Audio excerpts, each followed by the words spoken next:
শরীর ভালো না বাবা, দুবার করে স্ট্রোক হলো। বেঁচে থাকো আমার বাপ, তোমরা তোমরা হ্যাঁ একদিক বেঁচে থাকো। খুশির আলো ফাউন্ডেশন মানে অসহায় দরিদ্র পরিবারের মুখে হাসি ফুটিয়ে তোলা। আজকে আমরা ডানকুনি থানার এলাকায় নতুন জায়গায় এক অসহায় পরিবারের সাথে দেখা করে কথা বলে 1 মাসের নিত্য প্রয়োজনীয় খাদ্য সামগ্রী এই পরিবারের হাতে তুলে দিল খুশির আলো ফাউন্ডেশনের কর্ণধার শেখ সারাবাত আলী ও ফাউন্ডেশনের সদস্যরা। ভালো আছেন চাচি? শরীর কেমন আছে আপনার? শরীর ভালো না আমার বাপ, আমার শরীর ভালো না বাবা। দুবার করে স্ট্রোক হলো। কোন রকমে জাহাজ করে উঠে জাহাজ করে ইয়ে করি। ফ্যামিলি থেকে কে আছে? কে কে থাকে আপনার? আমি আর মা। সংসার কি করে চলে? হ্যাঁ, ওই জাল ক্যাটারিং এর কাজ, ক্যাটারিং এর কাজ করে। আর হাজবেন্ড নেই?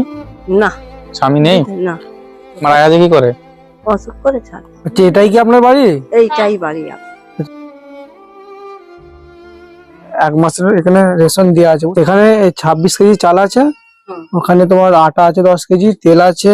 খুশির আলো আমাদের ফাউন্ডেশন আছে, এনজিও আমাদের।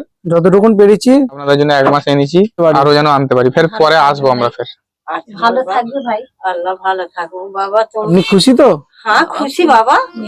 আল্লাহ বাবা, মোর বাচ্চা বেঁচে থাকো মোর বাপ, তোমরা তোমরা হ্যাঁ একদিক বেঁচে থাকো।